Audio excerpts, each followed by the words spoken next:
Hello,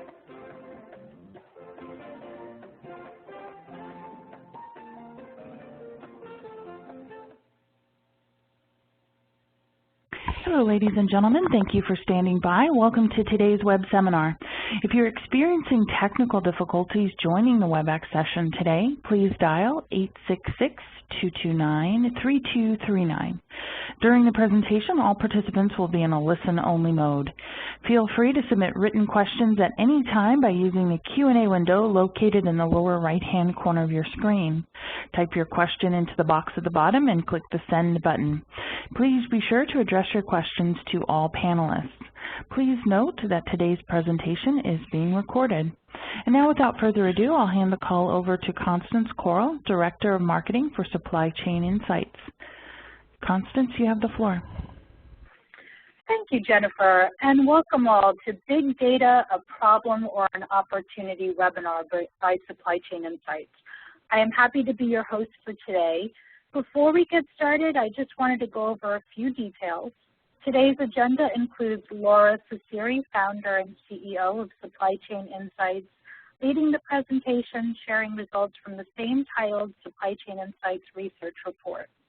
And throughout the presentation, Lora will ask our special guest panelists, Gerhard Pilcher, VP and Senior Scientist at OODA Research, as well as Aaron Burciaga, Senior Research Scientist at OODA Research. And she's going to ask their thoughts and insights on our survey results. We also want to hear from you, so please participate and ask questions in the Q&A section. We will compile them as we go, and we will get to as many as possible toward the end of the presentation. Today's Twitter hashtag is SCI Webinar, so please go ahead and tweet out nuggets of information in the social networks. So let's get started. At this time, I would like to introduce Lora Cecere. Well, thank you so much, Constance. This is just going to be just so much fun, I think, because I've got two great panelists, Gerhard and Aaron, and I actually met Aaron at a conference recently. And, you know, I picked Gerhard and Aaron to help me with the webinar today because what we're trying to do at Supply Chain Insights is use the research from the studies to elevate the discussions for supply chain leaders. And I was having a discussion with a very, very senior person the other day who's a manufacturer, and he says, you know, Lora, I just think us manufacturers don't get it, right? That we've been doing the same old thing so long. I think we need to look at it differently. So Gerhard and Aaron actually have joined us from a military Department of Defense government kind of perspective, and what they're going to talk about today after we go through the research is their perspective and how they have seen the government and military actually adopt and adapt with big data concepts. So let me say good afternoon to Gerhard and Aaron, and thank you so much for joining us today. Good afternoon. Good to be here. And what we're going to do is first we're going to go through the quantitative study, and there's a report that we've put out on the study, and it's available in front of the firewall for everyone to share. It's also our goal that we become the supply chain of research for supply chain leaders, and so we don't lock this research behind a firewall or a paywall. We want everybody to use it. And for those of you who filled out the survey, we want to say thank you. If you fill out the survey, you give us 10 minutes, we actually will give you an hour with your team by phone to talk through the survey. And so it is our model to give to people who help us with these surveys. So the surveys were conducted online through a quantitative tool, and we collected the data between May and June, in a very quick time frame in 2013. So this is very current data. It's also the second year that we've run a study on big data. And just to give you perspective, last year when we ran the study, we had a very hard time getting the study out of the field. People weren't as familiar with big data concepts, and you know, we had to do some instructions about what is big data to help people fill it out. This year, we were able to pull it out of the field fairly quickly, and it's also over 100 respondents, manufacturers, retailers, wholesalers, cooperatives, and 3PL.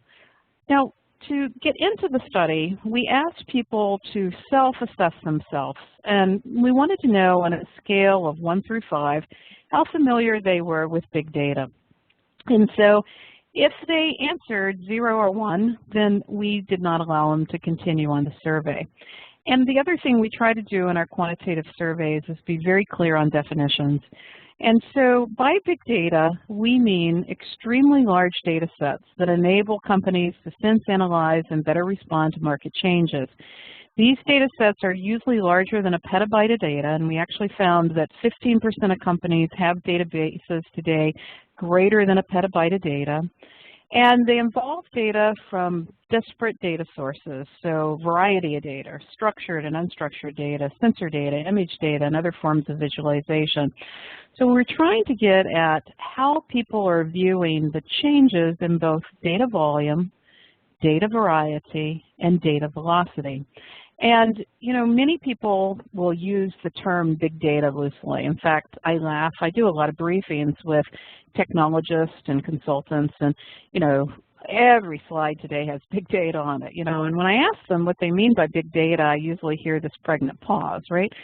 And so I'm like, we shouldn't be using the term big data at all unless we're talking about data volumes, in my mind, that are greater than a petabyte, variety of data, structured data, unstructured data, sensor data, image data, you know, different data sorts, or real-time data that's coming from serialized sensors and, you know, mobility. And so it's really about volume, variety, and velocity.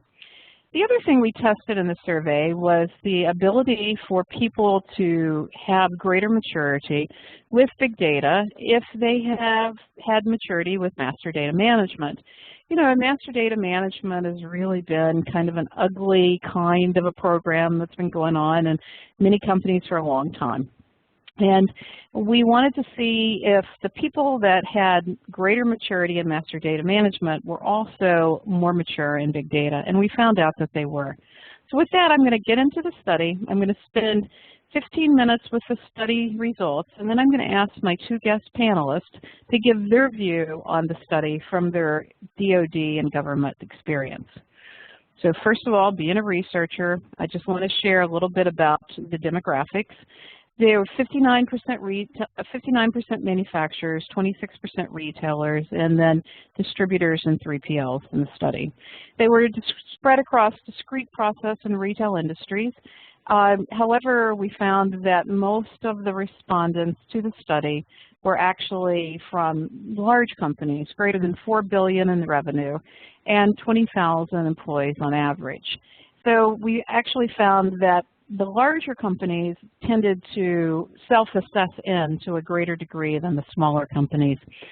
We also were getting respondents that were primarily in supply chain or IT roles. In some companies, there's not a real hard line between, you know, if they're in one or another because there's movement back and forth. But essentially, it was 31% supply chain, 25% IT, and then other people would classify themselves as others, which could be managers or administrators or finance. So, and we will be doing this study again. And our first question was, how familiar are people with big data and the big data concepts, right? And so, you know, we're maturing, but, you know, we still have the predominant group, which is somewhat or not very. You know, it's sort of like the concept is starting to grow and starting to materialize, but it's new. It's sort of like a pair of new shoes. It feels awkward, right? And then the other question we wanted to know, is it a problem? You know, are these different data types, are they a problem, or are they an opportunity? And, you know, I was so glad to see that 76% of companies that responded see it as an opportunity, because I do too.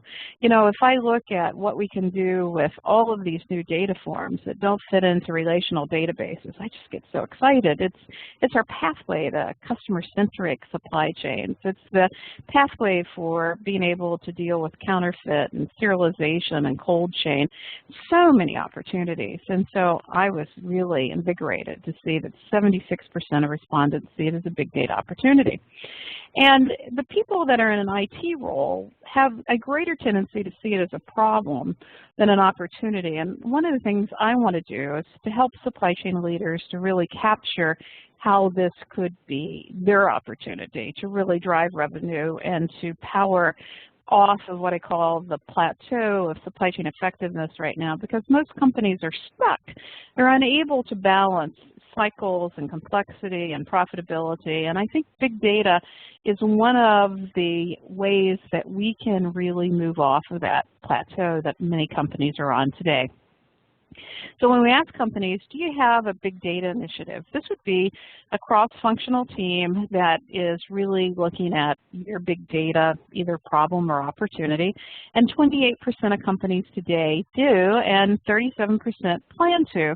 And, you know, they're looking at it pretty soon. So 53% said that they'll have it within the next 1 or 2 years. And our perspective is that this opportunity should really be led by a line of business leader, very focused on solving business problems. But one of the things we're going to talk about today is it requires a very different cultural mind shift. You know, we grew up in supply chain with big projects. You know, we did more of a waterfall implementation approach, the as-is, the to-be condition with a definitive ROI. As I'm talking to people about capturing the big data opportunity, I hear a lot more around small iterative projects where we're able to go where we didn't know we could go. And I interviewed Fran O'Sullivan the other day from IBM, and she's general manager of IBM, and she was talking about how we as leaders need to really help with moving this mindset forward for this iterative small project approach and to move away from these very large projects that are so defined. It's moving from a waterfall to more of an agile concept in terms of project implementation. So do we have a big data condition today? Most retailers and manufacturers do not, right? Only 15% have a database that's as big as a petabyte. So I often go to conferences and I'll hear people talk about their big data problem or their big data opportunity. And what I hear, they're talking about increase in data size, but not necessarily big data. The other thing is when we look at where are these large databases in the process-based industries of chemical and consumer packaged goods and food and beverage, they're in the channel. They're in management of channel data or management of demand insight data. In the discrete industries, we see the databases more in the product area, in the management of product data. We don't see them as much in ERP. So in the ability to use data, you know, whether it's very large data sets or just common everyday data for the supply chain, you know, it rates in every survey that we do as a very high business pain. The data systems, the analytics that we have today just aren't sufficient, whether we're talking about big data problems or opportunities or whether we're talking about data problems that are less of a terabyte. You know, we just don't have the analytics that we need today. And so when we ask people, you know, about the trends that they're seeing and the ones that they think can drive supply chain excellence for 2020, you know, data visualization, increased visibility into the supply chain through the visualization, use of big data, mobility, demand sensing, they're very closely connected. And so this whole concept of different data forms, new analytics, doing things differently, moving from inside out to outside in, embracing Internet of Things, which also contributes to big data opportunity, where machines that talk in real time, exciting time for us. But today when we ask people, you know, to rate the importance versus the performance of current projects that they're working on with big data, you can see most of them are in supply. They're around visibility or traceability. They're not really around demand. Most companies, in terms of sentiment or unstructured data or listening, we're just not there yet. But when we ask people in terms of where they see the biggest opportunity, it's in demand. It's in, demand sensing and price management and, the management of the channel outside in. So there's a little bit of irony that we see the biggest opportunity in the demand area, but most of the projects that are happening are in supply. They're either in visualization, visibility, product serialization, safe and secure supply chains, cold chains, management of temperature. So, the management of supply chain across the sales and marketing area to be able to build outside-in supply chains, we're still very early in that journey. But it's my hope that people listening can say, wow, we have an opportunity now to have a customer-centric value network that can listen and use unstructured data forms and use images and to be able to design processes outside in. Unfortunately, we design supply chains to only respond to orders and shipments, and they respond late and they are very unresponsive. And so as we think about big data and we think about different data forms, I'm so excited about the opportunity. But the other thing is we wanted to test. Were companies today that were more data-driven? In other words, they were familiar with master data management, and here's our definition of master data management: the ability to have a program to improve the management of structured master data, which includes data about customer products, employees, materials, and suppliers. So we see that companies are more familiar with master data management as a whole, and 1/3 of the companies in our survey have a master data management program, and nearly, as many plan to have one. But when we contrasted those that have a big data initiative and those that have a master data management issue, we found that those were with master data management really mature, that they were twice as likely to have a big data initiative. And so companies that are data-driven, really understand data, focus on analytics, are further along in their understanding of this topic. And they're much more open and much more willing to have a discussion, not about what we have, but what we could have.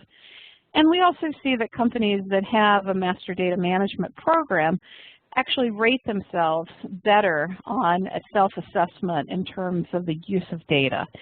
So data-driven companies are further along, and those that are working on master data management also believe that the techniques in big data, whether it's cognitive learning engines or artificial intelligence or the ability to be able to look at patterns differently, that big data techniques and new forms of analytics make master data easier. And that just is, I think, great, because we've been struggling with master data with hard-coded rules for so long, and I actually talked to somebody the other day that said we'll never get at it this way. And so I think big data offers us new opportunities for master data as well.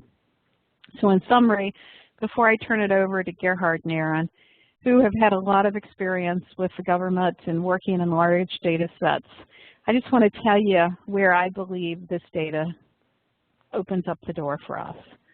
First of all, I don't think we've got a big data problem. I think we've got a big data opportunity. But we only have a big data opportunity if we think differently, if we embrace new forms of data, and we don't just think about the processes we have, but we think about what this data could do for us outside in. And, people will talk about big data, the velocity of data, the variety of data, and the volume of data. The volume of data is going to grow, but I think the greatest business opportunity comes from the variety of data. And we should start small and we should iterate in these teams. And, being able to manage this requires a real change management at the leadership level to move to be able to do this work on small projects and to iterate. It's a very different mindset because you don't have a fixed ROI. You don't know an outcome. And so we have to help leaders to understand how we've got to think and structure these big data teams. I believe the largest leverage for supply chain is in the front office and demand and the restructuring of supply chains to sense, to translate, to shape, to to test, to learn. And it's my dream in the next decade that we'll have learning supply chains based upon the combination of optimization and cognitive learning engines, and we aren't that far away. But it isn't going to come from, you know, the old traditional packaged application definitions of ERP and APS. It's going to come from a new set of best-of-breed providers, and it is a great opportunity for us to really seize and work to get at the issues that we've had for a long time. And the data-driven companies are going to have an advantage. Those that are good today at master data and have really embraced analytics are going to have an advantage. Now, it doesn't mean that big data is not going to help us in the supply side, either digital manufacturing or serialization or cold chain. All of them are great opportunities. But I think that what we've got to do is we've got to get started. So, Aaron and Gerhard, what speaks to you about the study?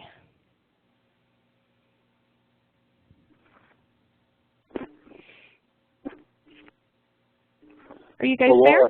I am. I'll go first unless Gerhard prefers to do so. I'll tell you what. So much of the study spoke to me when I reviewed it in the past, and when you went over it again. I have a couple notes here. First off, you know, the opportunity for big data from the DoD to the federal space and to industry. I think you're correct. I think a lot of companies at this point do not have a big data problem. They have a cute data problem, which is fine, because as they grow their very small and siloed data sets, it gives them the chance to begin anew or to have another look at the master data management program that they ought to have, and to start designing those first order metrics and other variables that they need to be sure that they are going and capturing, so that they develop the very simple analyses that then become very important to the large and strategic analyses that can do some forecast planning. Okay, yeah, this is Gerhard. Thanks, Aaron. I think that it's really very interesting to see big data as an initiative, because I think in our experience with working with both in the commercial and government world with people that have petabytes of data and even terabytes of data can be considered big data. It's really how you govern that data, and a lot of times we think about big data initiative from the point of view of an IT point of view. How do we store this data and somehow make it available? And what we see happening a lot of times is that the data problem or the big data opportunity is actually multiplied by creating more data instead of actually looking at it from a master data management or data governance point of view and creating less data. But it can't really be divorced from the analytics, because the analytics is what allows you to sort of sort through the data. A good friend of ours, Dr. Peter Aiken, calls this data rot, R-O-T, like rotten, but it's redundant, obsolete, and trivial data that makes up probably 80% of the volume of data that we have. And we have really good IT solutions in terms of how to handle volumes of data, and I think you really get at it, Laura, in talking about more the variety of data and the velocity that we see data coming at us. Awesome. Thank you so much. Now, I know you gentlemen have some slides that you want to share based upon your experience. I've put one of them up about the hype cycle. Sure, this is Gerhard, and it's an interesting chart that is produced by the Gartner Group. It's their hype cycle, and it shows you where different technologies are on the curve of meeting expectations and going through a trough of disillusionment. And we see big data sort of climbing the hill, and I think big data is more of a term, but you notice that we circle those two, predictive analytics, which is out on the plateau of productivity, and big data, which is headed possibly for the trough of disillusionment here soon. But what we find is if we don't connect those and use predictive analytics, and it can be used in a variety of ways to help us sort through and figure out what of the volume of data we have that's really important and vital to our business, then, you know, big data in and of itself is just volumes of data and not meaningful to the company. So you can't really, in our view, in our experience, sort of divorce predictive analytics from big data. They're very closely related. Yeah, let me invite you to go to slide 30 as well, because I'll play right off of what Gerhard just shared there, talking about an OODA loop. So Laura had introduced me as having had some experience in the military, and some of those who might have some military background might recognize on slide 30 what I call kind of the OODA loop of analytics. And while we wait to go there, are we able to go that? That would be the slide that has a circle. It says observe, orient, decide, and act. So Colonel Boyd, if we are not able to go there, I can at least explain it to you. Colonel Boyd from the Air Force described a process for which he was able to defeat any foe within 40 seconds. And that was by observing, orienting, deciding, and acting. And that's the opportunity that data gets to, some of those things that Laura was alluding to about rapid access to the data, to move towards a process that's more in near-time or real-time computing. If we are able to have that kind of access to small and then large data sets and orient ourselves, like what Gerhard said, by tying ourselves very closely between the analytics to the data set, we're then able to orient ourselves and decide on the information that's generated and act, and do that so rapidly that we gain a competitive advantage against whoever our adversary is, whether it be a competitor in the commercial space or a lethal one as we face in the DoD. And we have now the top 10 data mining mistakes that we've got, and I love the ROD example. What have you seen that the government has done around these data mining mistakes? What can you tell people here? Well, it's very interesting, not just in government, but in just about every engagement that we've had. We find many of these mistakes in the way people view data and the way people are using data. And one of the biggest that we see, and it affects big data in a large way, I think, is this asking the wrong question of the data. And this really speaks to what you talked about earlier in one of your slides about starting small and iterating. You know, what we see a lot of times is that we try to ask the big question, or we try to create a data mart from all the big data, all the volumes of data that we have coming in. And as I said earlier, a lot of times we just end up duplicating that data, or we inadvertently eliminate data that would help with the analytics. And so this starting small and using some analytics to understand the data better. Analytics is also very good for connecting these different varieties of data that haven't been designed to be connected. There's another use of analytics, but it allows us to really explore up front what the business questions we need to ask are and how we answer them, and then what data of the volumes we have are important to answer that question. So probably that third one is one of the ones that we focus a lot in the very early part of helping customers deal with the large data that they have.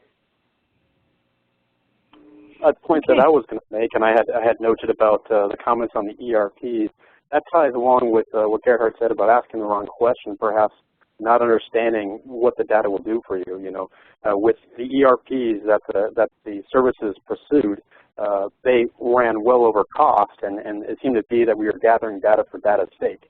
Not to put lipstick on a pig, but perhaps when we start developing the right kind of metrics to answer the right question, we'll then be able to prove the worth of the ERPs, to say nothing for their price tag, but then to actually start having data for a purpose in mind, which is to develop a metric, a piece of analysis, all used in decision making that is tenable, that can be more accurate, that can be more timely, and can be more repeatable. Okay, are we ready to move on with your slides? Sure. We don't have to thumb through all of them if there's other questions you'd like us to figure on, but slide 27 is an interesting one that Gerhard certainly can speak to. Sure. This slide is sort of the fusion of capabilities. What we look at in terms of same kind of problem with big data. What is the intersection of the tasks that we're trying to solve, the systems we have, and the data that we have? And we're trying to look for that intersection point where all three of those are overlapping, and then solving that problem with the data that we have. It is sort of the problem that we've been talking about starting small and then building from that. Let's really understand the tasks that we have and the business or the business problem, and then let's look at the data and systems that are needed to actually solve that problem. So for instance, I'll give you an example from some of our recent experience with the U.S. Postal Service. We're all familiar with the Postal Service and the challenges they have, and the board that they have, which is Congress, that helps them every day. It seems like at least they try to help, and most of the time they interfere. But you know, they have a $60 billion business plus where they're delivering 200 billion with a B pieces of mail every year. So they have a huge task. It's a hugely complicated business. It's a hugely complicated supply chain that they have in terms of delivery of the mail. And, you know, they've created a huge and great data mart for the raw data systems that feed into it, and they have many different data systems that feed into it, whether it's scan data from the mail, whether it's transaction data from retail units, whether it's contract data, payment and invoice data, financial data. You know, they have SOX compliance issues, but lots and lots of data. And what we found in working with them and some of their different models is that they have this data mart, but it's not always the ETL process for that data mart doesn't always keep up with changes in the raw data, and we find that there are problems in that data mart. And they spent just millions and tens of millions of dollars building this data mart, and we find that in many cases we actually have to go back into the raw data to get useful information. So it's just another encouragement to really think about asking the right question first, looking at this task, and then finding that intersection between the systems that you have and the data to solve the problem. Okay. Shall we go to the next one? Sure. I think this the next one is actually pretty important, and I think folks have seen different versions of this. Not spoken exactly how it's structured here, but you know, these are insights that I had an opportunity in the Marine Corps to pull out from executives from across industry and speak with them from UPS to Amazon as to what were they doing to have a good performance analysis. You can call that a data analytics, a data science program. And when we first interviewed them, it comes out to well over 88 pages of notes. But when I distilled that down from Marine Corps leadership, we were able to say that we can get more value out of our data and get our algorithms to help us improve efficiencies across the Marine Corps by doing these 4 things. And Lora spoke to it towards the end there about it being at the front office and having that executive level data analytics program, the folks who are both the statisticians and the data scientists to be able to dive in and understand what the data is telling you or the data you need to tell you is doing is really important. And then you start to develop the right question, as Gerhard was talking to, for the routine corporate approval of and review of assessments of how the enterprise is performing. And then you've really got to have not just an ERP for all data to be dumped into, but then how do you have that in the cloud, and how do you make that democratized for all folks to go in and see and use with a common set of tools, the sandbox, as many people have called it. And then last but not least, something that the services are struggling to do, as are many, because it is a very small workforce at the moment.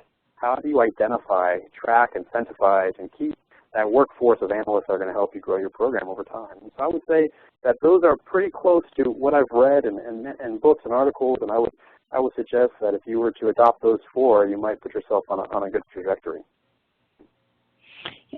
You know, how sad that most people haven't adopted these, right? You know, because, you know, right now we have most of the work on analytics on reporting, right? And so it would be great to have people rethink what analytics is. You know, especially in the DoD, we believe we can, you know, have an analyst at anything less than a GS-10, and you're just not going to be able to keep that maven aboard. And so we need to understand what they're worth, pay them that salary, and then make sure that they're at a level to where they can have some effect, buried under multiple supervisors. Their reports will never see the light of day. Right. Now, you know, one of the things, Aaron, that you have that I know worked for you at the Marine Corps was, you know, this three-legged stool. You want to tell the group a little bit about it? Yeah, sure. In the Marine Corps, General Amos, our current commandant, was very famous, in fact, when he was my commanding general at at 2MEF down there in Camp Lejeune. He would talk about the three-legged stool of readiness, or the three-legged stool of operational efficacy. And so there's a three-legged stool for everything. And so that made me rock back in my chair now as operations research analyst and say, is there a three-legged stool for data-driven decision-making? And there is. Because I talk, and I think it's important for us all to talk about how when and if we have data or models, how accurate, timely, or repeatable are they? Meaning accuracy, that gets to some of the ideas of validation and verification that we should always do. Does it produce results that we expected or results that match reality?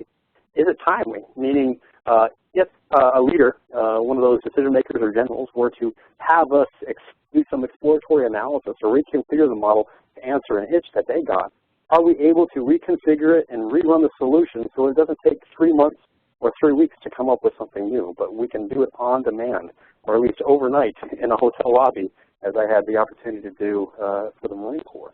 And then lastly, is it repeatable? So have we delivered the user's manuals? Have we delivered the accreditation letters? Have we made it so that once the small business, large business analysts have walked away, that those who have very limited training can turn the crank and make that an enduring solution for the enterprise? And if you do that, then you'll have something that was good once to a decision maker and can be good for years on end. And to say nothing of, you know, last authorized use dates and the need to assess and monitor the model over time.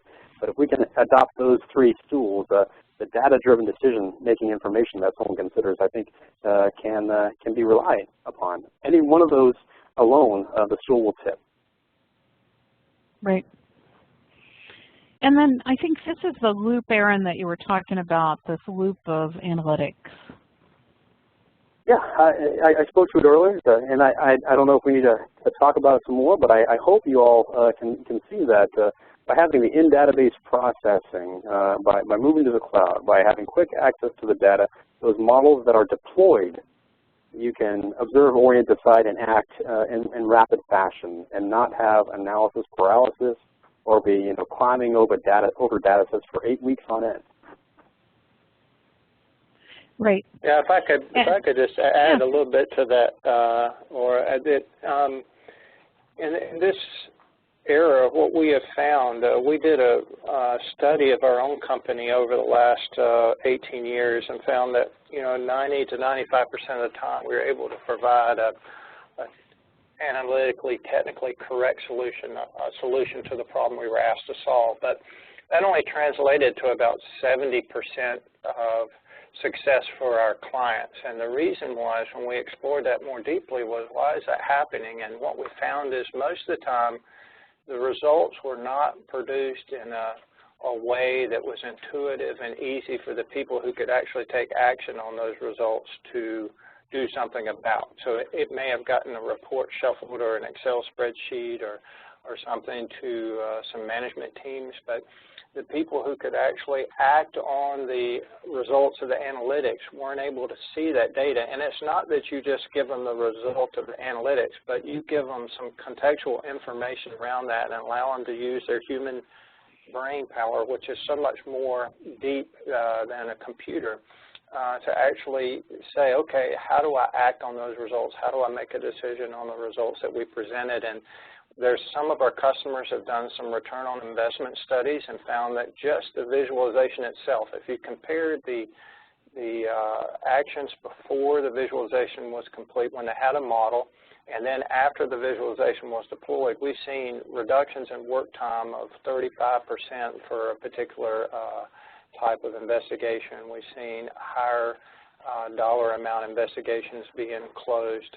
We've seen more investigations going from, for instance, a allegation to an actual jacketed case. This is in the case of fraud, but we've seen ROI numbers like this when you're able to actually get the results to the people who can take action on them in a way that's intuitive and allows them to explore the relationships and the data associated with the result. You know, but unfortunately, I think that the manufacturers and retailers are hardwired not for this small iterative approach to use advanced forms of analytics, but for more of a waterfall approach of, you know, a big project, you know, as is to be states, you know, kick off a big project. This is a very different mindset. How did you go about it with the government? It's really important, Laura, to and it's come up in a couple of the slides to really get the, what I call the aha moment with the, at the executive level in a sense, or the executive sponsor, or the people who are going to make sort of the investment decisions about this, not to be sold on a tool. Many times we see them wanting to buy a tool before they've even really defined the business problem. And so being able to get in there and talk to them, and I have a couple of stories about that. Recently in a multi-billion-dollar company we were in with the marketing VP on the customer side, and we were looking at customer complaints. And some of the team came in, the existing team came in and threw up a number to the VP that said, you know, we've got this many complaints. They've grown this much this year. And the VP goes, well, I know that. And then they said, well, not only that, but the complaints are this particular type, you know, is the biggest segment of the complaints. And the VP said, well, I know that too. And so we happened to be in a meeting, and from an analytical point of view, we asked the question, are your complaints really up? And the VP said, well, what do you mean? I said, well, you've also increased the number of channels that people can lodge complaints. You've opened it up to email, for instance, and text messaging and things like that. And so you've actually increased the number of channels and made it easier for people to complain. Have you analyzed the complaints in a way that allow you to understand whether you've got an increased amount of complaints or whether the complaints are just easier for people to make, and so you're hearing more about them? And so it's a much more interesting question for the VP to answer, and it led them to this sort of aha. Now I see what you're saying. You're not just giving me a report on data looking backwards. You're trying to answer the question with analytics that would help me really find out whether that complaint is higher or not, that complaint number. And another story is around an Inspector General who we went in to see of investigations who was really interested in fraud around contracts. And they've been promising us data for a long time. I think maybe he thought their data wasn't good enough. So we eventually just scraped some data from the web that's out there in a system called FPDS, which is all the publicly available contract data, and we ran part of our fraud models on that, and we came in and sat with them and said, well, you know, we've run a portion of our models on your publicly available data since you weren't able to get us the internal data, and here's our results. And he looked at it, and we kind of pushed it over to him like it smelled bad because, you know, we were a little bit worried that with the publicly available data, maybe that wouldn't be as good or as helpful or as insightful. But he picked up the list, and he looked at it, and he looked across at us, and he slammed his hand on the table, and he goes, how did you know that? We've been working on this for 2 years. He said, and with publicly available data, you're able to point out some major cases that we've got under investigation.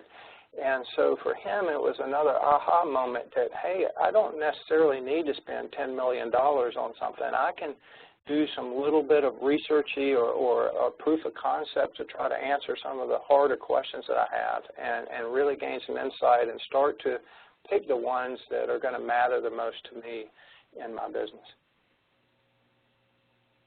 Well, and, you know, when you think about, you know, the automation and the assisted and, you know, the discovery of data, right, to your next slide, you know, I think that manufacturers and retailers aren't set up to do this.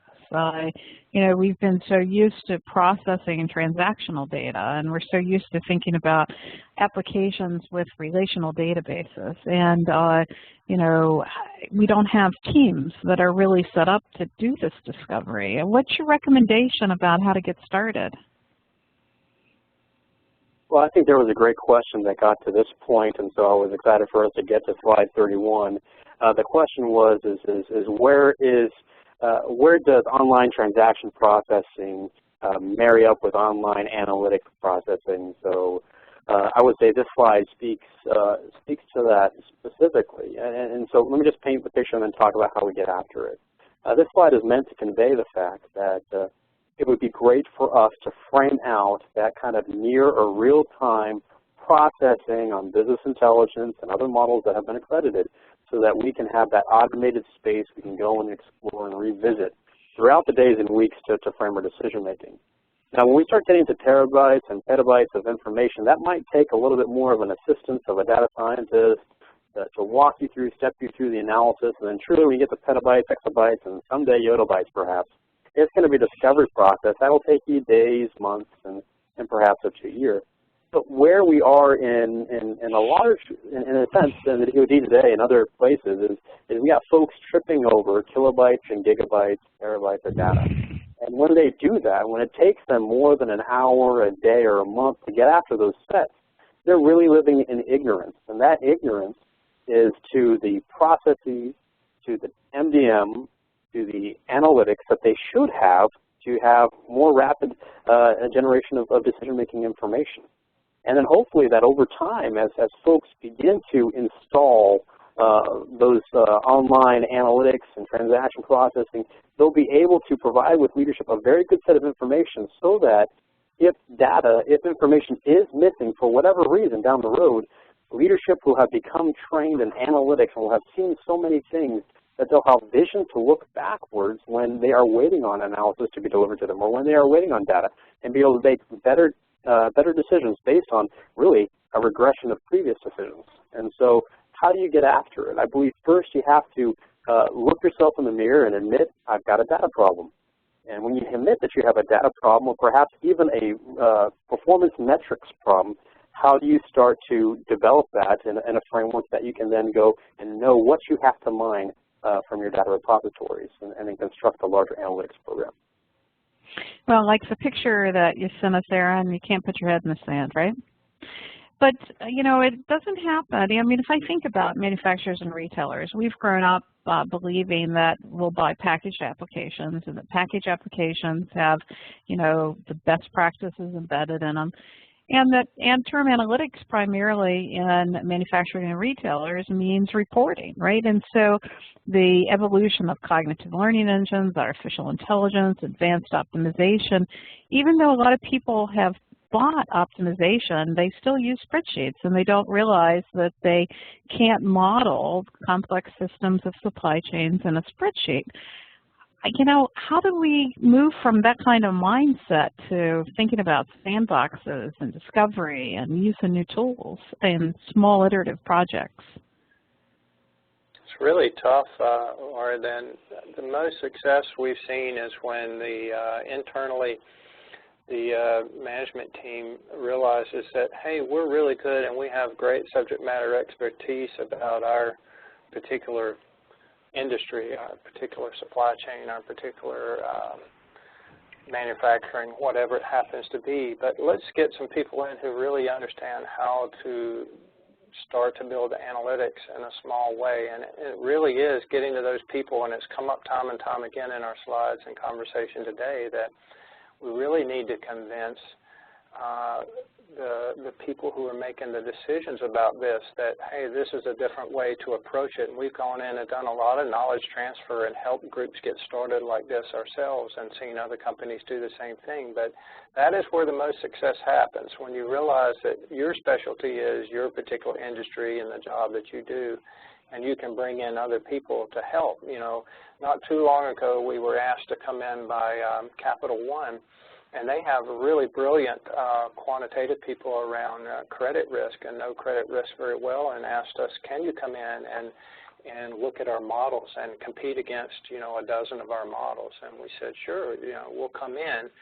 And at the end of the day, we were able to, you know, improve about 10 of the 12 models significantly. And so what that said is that they are really great and have subject matter expertise around the credit market, but we were able to come in and bring new analytic techniques and combine with their subject matter expertise. We're actually helping them able to improve quite a bit. And so I think it's realizing that there are people out there who are specialized in the predictive analytics, and that they can help us combine with our subject matter expertise to really get to the next level. Yeah, and that gets to a question from one of the audience about, we're talking about analysis, but how do we move from analysis to action? And what 3 things can we do to just be sure we're not doing analysis, but we're actually driving action?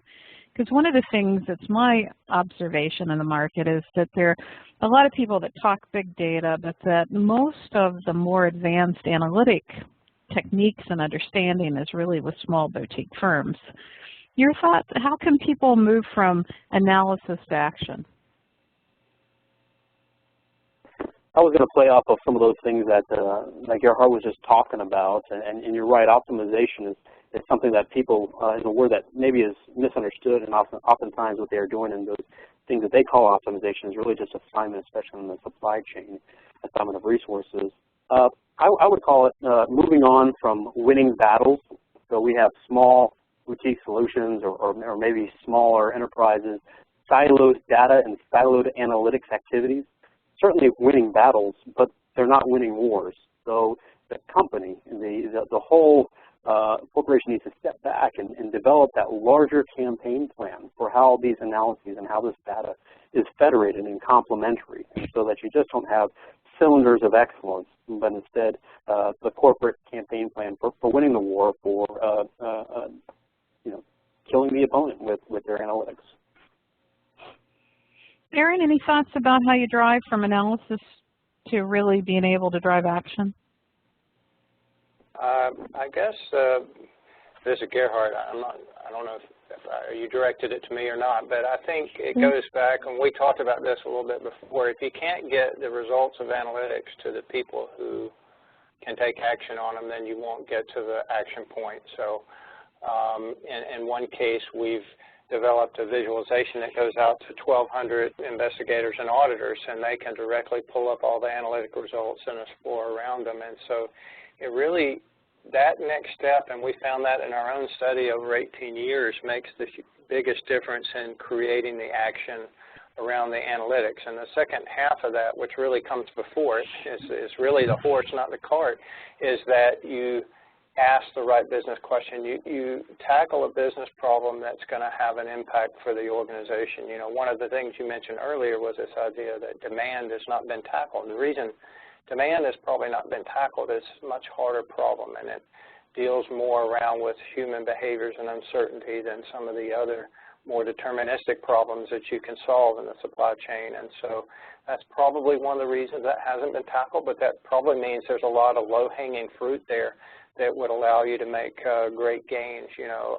Google's built a whole business around demand. If you think about you wanting to do searches on the internet and being able to serve up sort of relevant results, it's all around the demand side, because that's what you're doing. You're demanding an answer out of the internet for a particular question that you're trying to answer.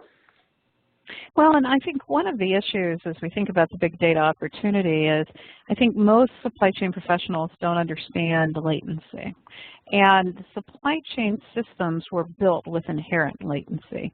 And they, as we think about moving from analysis to action, we've really got to think about the latency of the data that runs everybody's supply chain today, and how we can use new forms and variety of data to do things differently. So I'm going to close. Thank you, Aaron and Gerhard. We appreciate your insights from the Department of Defense and the Marine Corps, Aaron. And I'm going to just close saying big data is an opportunity. I think the biggest opportunity for supply chain professionals is with a variety of data. New forms of analytics requires us to start small and iterate.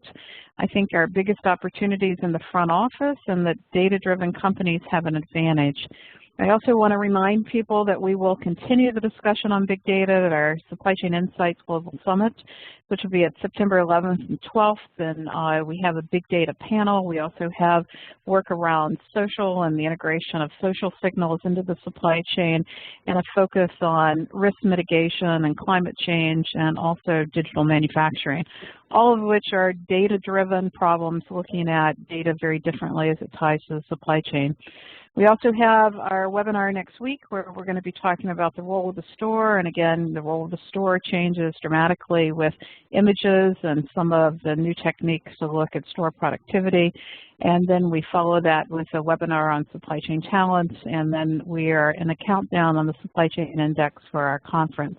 All of our past webinars are archived for people to listen on demand, and we also have a podcast series that we launched that we encourage people to download on iTunes, and we are interviewing 7 to 10 supply chain leaders a month to talk about these topics, because I believe we need to think about things differently in the race for Supply Chain 2020.